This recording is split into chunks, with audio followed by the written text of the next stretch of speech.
오늘은 창세기 14장 13절에서 24절까지 말씀을 통해서 승리한 그 다음도 중요합니다 라는 말씀으로 말씀을 나누고자 합니다. 창세기 14장에는 고대 중동에서 있었던 엄청난 큰 전쟁을 소개하고 있습니다.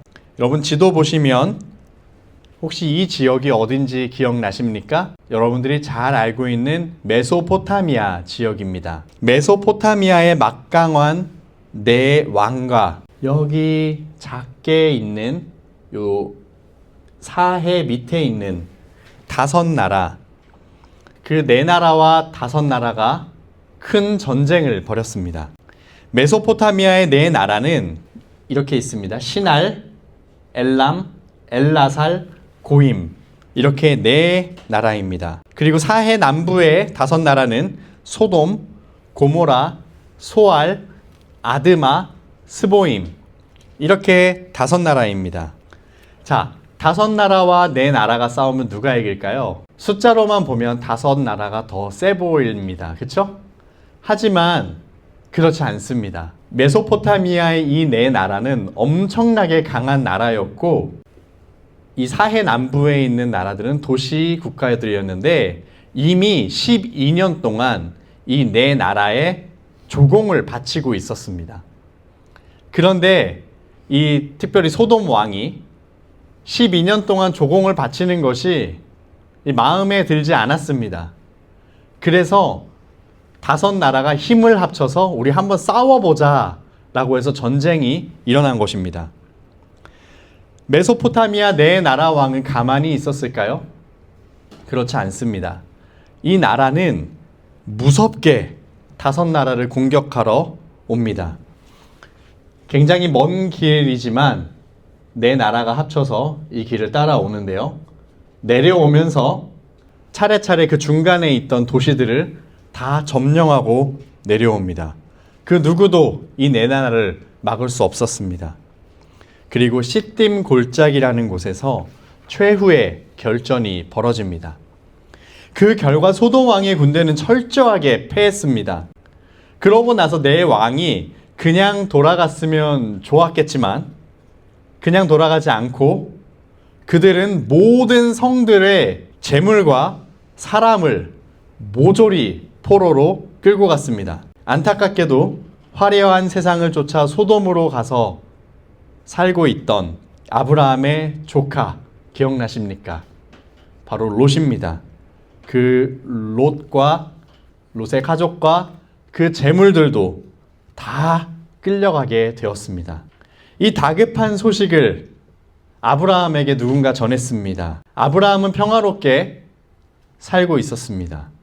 그런데 롯이 잡혀갔다는 이야기를 듣자마자 집에서 훈련시킨 318명과 자신의 동맹, 족장 몇몇을 데리고 추격전을 벌입니다. 여기 보시면 마므레에 살고 있던 아브라함은 그 네 나라가 올라가는 길을 계속해서 쫓아 올라갑니다. 단까지 올라갔다가 결국엔 호바까지 쫓아갑니다. 어떻게 됐을까요? 이겼을까요? 졌을까요? 네, 상식적으로 보면 다들 질 거라고 생각했겠죠. 다섯 나라의 연합국도 이기지 못했던 이 강력한 네 나라를 일개 족장이 318명을 데리고 가서 싸우는데 누가 이길 것이라고 생각했겠습니까? 그런데 족장 아브라함이 이들을 다 무찔러 버립니다. 아브라함은 그 지역 최고 영웅으로 떠올랐습니다. 그리고 아브라함은 빼앗긴 재물과 사람을 다 찾아서 당당하게 돌아왔습니다. 다른 사람들 같았으면 이미 그 마음이 우쭐해졌을 것입니다. 가나안 지역의 다른 왕들에게도 큰 소리를 칠 수 있는 상황이었습니다. 하지만 사실 큰 승리로 거두고 난 이 다음이 영적으로는 매우 조심해야 되는 그런 위기의 순간입니다. 우리 삶도 그럴 때가 있지 않습니까? 진짜 열심히 노력을 해서 큰 위기를 넘기고 성취를 이뤘을 때 자기 스스로가 뿌듯해합니다. 아, 정말 뿌듯해 라고 느끼는 것까지는 괜찮습니다. 하지만 이 성취가 마치 내 능력이 대단해서 해낸 것처럼 생각되면 그때부터 문제가 생깁니다.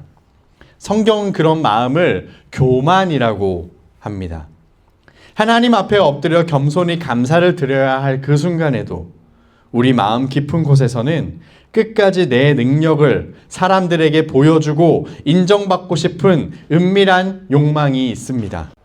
가장 높은 자리에 오를 수 있었던 그 영광의 순간, 아브라함은 과연 어떻게 행동했을까요? 오늘 사회 골짜기에서 그가 만난 두 왕의 이야기를 통해 우리는 참된 승리와 평안이 어디에서 오는지 함께 은혜를 나누고자 합니다. 성경 본문의 순서를 살짝 바꿔서 먼저 소돔 왕을 만난 이야기를 함께 살펴보겠습니다. 이 당시 가나안 지역은 철저하게 힘의 논리로 움직이고 있었습니다. 우리가 사는 세상도 마찬가지입니다. 강한 자가 그 힘으로 약한 자를 지배하려고 합니다. 능력 있는 자가 능력 없는 자를 지배하려고 합니다. 더 많이 가진 사람이 없는 사람을 지배하려고 합니다. 또 힘이 없으면 어떻게 합니까? 그 힘을 키우고 싶어 합니다. 또 다른 사람과 힘을 합해서라도 그 힘을 키우고 싶어 합니다. 메소포타미아 네 나라와 이 사해 남쪽 5나라의 전쟁도 그렇게 일어난 것입니다. 강한 사람은 계속 약한 사람을 억누르고 뺏으려고 하고, 약한 사람은 어떻게 해서라도 힘을 키워서 맞붙으려고 하는 것이 이 세상의 논리입니다. 하지만 5나라는 더 강한 4나라에게 결국 패배하게 됩니다. 소돔 왕 베라는 전쟁에서 패배해서 도망쳤던 사람입니다. 아브라함이 승리했다는 소식은 이들에게 구원의 소식과도 같았습니다. 아브라함이 모든 사람과 재물을 가지고 돌아올 때 아브라함에게 겸손히 감사했어야 합니다. 정말 감사합니다. 저희가 하지 못했던 일을 당신이 해주셨습니다. 정말 고맙습니다. 이렇게 감사했어야 합니다. 그런데 소돔 왕은 매우 교만한 사람이었습니다. 자기가 졌어도 끝까지 자신의 권력을 잃고 싶지 않았습니다. 그는 아브라함을 찾아와 마치 자기가 선심을 쓰듯이 이렇게 말을 합니다. 14장 21절에 소돔 왕이 아브라함에게 이르되 사람은 내게 보내고 물품은 네가 가지라. 아브라함이 찾아왔는데 아브라함에게 이래라 저래라 지금 하고 있는 것입니다. 왜 소돔 왕이 선심을 쓰듯이 지금 아브라함에게 제안을 하는 것일까요, 여러분? 그는 매우 교만한 사람이기 때문입니다. 자신이 여전히 가나안 지역의 최고라는 타이틀을 가지고 싶었습니다. 히브리 사람인 아브라함에게 그 타이틀을 뺏기고 싶지도 않았고 머리를 숙이고 싶지도 않았습니다. 그래서 자신이 여전히 권력을 가진 사람인 것처럼 아브라함 앞에서 행동하는 것입니다. 아브라함의 입장은 어떨까요? 전쟁의 승리자로서 전리품을 챙겨서 큰 부자가 되는 건 당시에 당연한 관례였습니다. 사실 지금 가져온 모든 재물은 누가 뭐라고 하지 않아도 다 아브라함이 가져가도 괜찮은 것들입니다. 하지만 아브라함은 소돔 왕의 이 교만을 알았습니다. 그리고 그 제안을 거부합니다. 22절 23절을 읽어보겠습니다. 아브라함이 소돔 왕에게 이르되 천지의 주제이시오 지극히 높으신 하나님 여호와께 내가 손을 들어 맹세하노니 내 말이 내가 아브라함으로 치부하게 하였다 할까 하여 내게 속한 것은 실 한 오락이나 들매 끈 한 가닥도 내가 가지지 아니하리라. 만약 아브라함이 그 재물을 받았더라면 소돔 왕은 내가 아브라함을 부자로 만들어줬어 라고 사람들에게 떠들고 다녔을 것입니다. 아브라함은 이 상황을 원치 않았습니다. 여러분, 이것은 자존심 문제가 아닙니다. 하나님의 영광에 관한 문제입니다. 소돔 왕의 제안을 받아들이면 아브라함에게 승리를 주신, 아브라함을 부욕해 하신 하나님의 영광이 가려지기 때문입니다. 아브라함은 세상의 재물보다 하나님의 영광을 더 중요하게 생각했습니다. 세상도 우리에게 똑같이 유혹합니다. 하나님께 돌아갈 영광을 나에게 돌려. 그럼 내가 원하는 것을 너에게 다 줄게. 이런 유혹에 넘어가 세상의 제안을 받아들인다면 하나님의 영광은 가리워지고 우리는 결국 세상의 노예가 돼버립니다. 다음으로 살렘 왕 멜기세덱을 만난 이야기를 함께 살펴보겠습니다. 아브라함의 영혼이 흔들릴 수 있었던 그 아슬아슬한 그 순간 전혀 다른 목적을 가진 살렘 왕 멜기세덱이 그를 찾아옵니다. 여기서 살렘 왕이라고 한 것은 예루살렘의 별칭입니다. 그래서 그 예루살렘의 왕이라는 뜻도 가질 수 있고, 또 중의적으로 살렘이라는 건 평화를 의미합니다. 그래서 평강의 왕이라는 그런 의미도 있습니다. 그리고 멜기세덱이라는 이 이름 자체도 다른 뜻이 있는데요. 이 멜기란 뜻은 왕이란 뜻이고요. 세덱은 의라는 뜻입니다. 즉 의의 왕, 의로운 왕이라는 이름을 가지고 있는 이 멜기세덱이 살렘 왕이었습니다. 그는 피로에 지친 아브라함의 육신을 따뜻하게 먹일 떡과 포도주를 가지고 나왔습니다. 그리고 아브라함의 영혼을 기쁘게 만드는 놀라운 축복을 선언합니다. 창세기 14장 20절 전반부에 너의 대적을 내 손에 붙이신 지극히 높으신 하나님을 찬송할지로다. 아브라함이 그 적은 무리로 대승을 거둘 수 있었던 진짜 이유가 무엇이었습니까? 아브라함의 탁월한 전술도 무력도 아니었습니다. 우주 만물을 지으시고 다스리시는 지극히 높으신 하나님께서 친히 강한 원수들을 그의 손에 넘겨주셨기 때문입니다.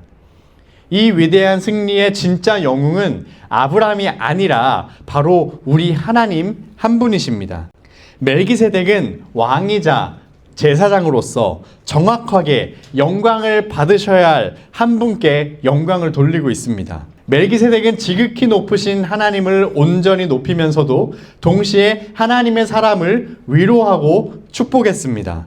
예수님께서 광야에서 금식하실 때 사탄은 3번이나 예수님을 시험합니다. 이때 마귀는 예수님을 높은 산으로 데리고 가서 천하만국과 그 영광을 보여줍니다. 그리고 이렇게 말합니다. 마태복음 4장 9절에 만일 내게 엎드려 경배하면 이 모든 것을 내게 주리라.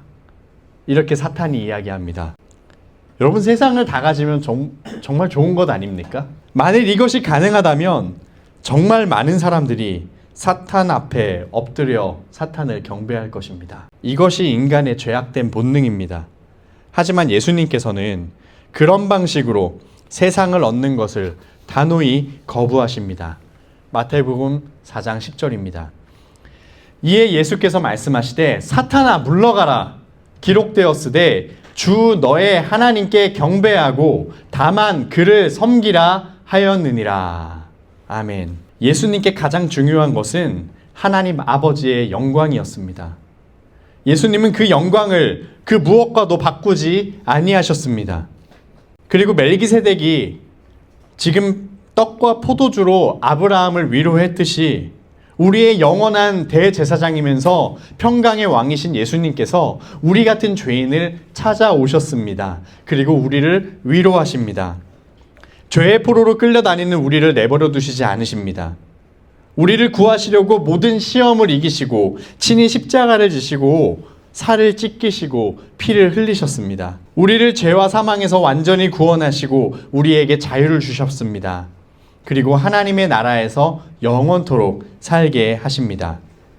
예수님만이 우리의 제사장이시자 왕이십니다. 우리를 돌보시며 최후의 승리를 안겨주실 예수님만 굳게 의지할 때 우리 영혼에는 세상이 줄 수 없는 하늘의 참된 평화가 찾아오게 될 것입니다. 결론의 말씀을 드리겠습니다. 그렇다면 이 크고 놀라운 은혜를 깨달은 우리는 어떻게 살아야 할까요? 먼저 아브라함의 반응을 함께 살펴보겠습니다. 아브라함은 억지로가 아니라 넘치는 기쁨으로 결단을 내리게 됩니다. 첫째로 그는 자신이 얻은 전리품의 10분의 1을 제사장인 멜기세덱에게 바칩니다. 11조를 드린다는 것이 무슨 의미일까요? 11조를 드린다는 것은 내 생명과 내 소유, 이 위대한 승리의 모든 주인은 오직 지극히 높으신 하나님뿐입니다.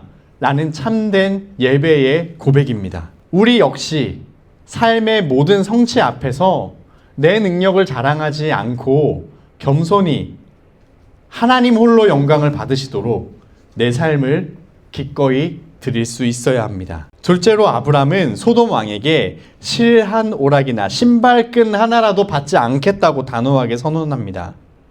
나를 복주시는 분은 세상 왕이 아니라 오직 하나님 한 분이십니다. 라고 세상 앞에 당당하게 외친 것입니다. 또한 그는 내가 손해를 볼지언정 하나님의 영광을 가리우게 하지 않겠다는 단호한 결단을 내린 것입니다. 여러분, 우리에게도 이런 믿음의 용기가 필요합니다. 세상이 약속한 불의의 이익을 잘라내고 손해를 보더라도 하나님만을 온전히 섬기는 삶, 바로 이것이 하나님께 참된 영광을 돌려드리는 성도의 아름다운 모습입니다. 이러한 모습이 바로 하나님을 사랑하는 성도의 모습입니다. 하나님을 사랑하는 사람은 세상이 주는 것을 많이 가지는 것보다 하나님의 영광으로 더 즐거워합니다. 하나님을 사랑하는 사람은 자신이 손해를 보는 것보다 하나님의 영광이 가리워지는 것을 더 싫어합니다. 어떻게 이것이 가능할까요? 복음이 이것을 가능하게 만듭니다. 복음을 붙들고 사는 사람은 이렇게 바뀝니다.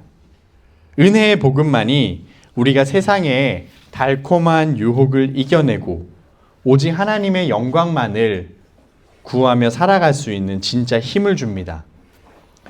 세상을 살다 보면 또 여러 가지 시험을 만나다 보면 두려울 수 있습니다. 세상의 유혹을 잘라낼 때, 그리고 손해보는 일을 택할 때 우린 두려울 수 있습니다. 하지만 하나님께서는 우리의 그런 두려워하는 마음조차도 다 아십니다.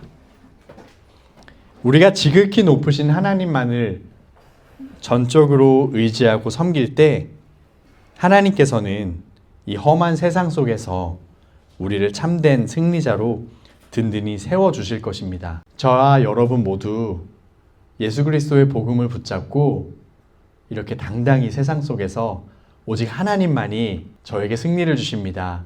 오직 하나님만이 저에게 복을 주십니다. 라고 외칠 수 있는 성도들이 되시기를 간절히 축원합니다. 사랑이 한이 없으신 하나님 아버지, 자비가 너무나 풍성하시고 너무나 오래 잘 참으셔서 우리의 죄악들을 즉시 벌하지 아니하시고 사랑하는 독생자, 그 영원하신 아들께 모든 형벌을 내리신 하나님 아버지, 또한 우리의 참된 왕이 되시며 우리의 영원한 대제사장 되신 예수님, 우리의 죄를 짊어지고 십자가에서 사하신 그 모든 은혜에 감사를 드립니다. 우리가 지금 살아있는 것도, 우리가 지금 예배드리는 것도, 우리가 하루하루 살아가는 것 자체가 다 하나님의 은혜이며 또한 우리가 하나님께 모든 영광을 돌리는 목적으로 살아가는 것입니다. 하나님, 그럼에도 불구하고 우리가 너무 교만했고 마치 내가 능력 있어서, 내가 잘해서, 내가 똑똑해서 이 모든 것을 누리고 있는 것처럼 생각할 때가 있었습니다. 그리고 마치 내 능력으로 다른 사람들을 변화시킬 수 있을 거라고 생각했던 것들, 그것도 다 교만이었습니다. 하나님 아버지, 오직 하나님의 은혜로만이 모든 것이 가능하오니 우리를 겸손케 만들어주시고 하나님만 붙잡게 도와주시고 많은 것을 약속하는 그 세상의 유혹을 떨쳐내게 해주시고 오직 하나님의 이름을 위하여 살 수 있도록 저희를 축복하여 주시옵소서. 하루하루 살아감이 하나님을 알아가고 하나님을 즐거워하며 하나님께 영광 돌리는 삶이 되게 하여 주시옵소서. 이 모든 말씀 우리 주 예수님의 이름으로 기도합나이다. 아멘.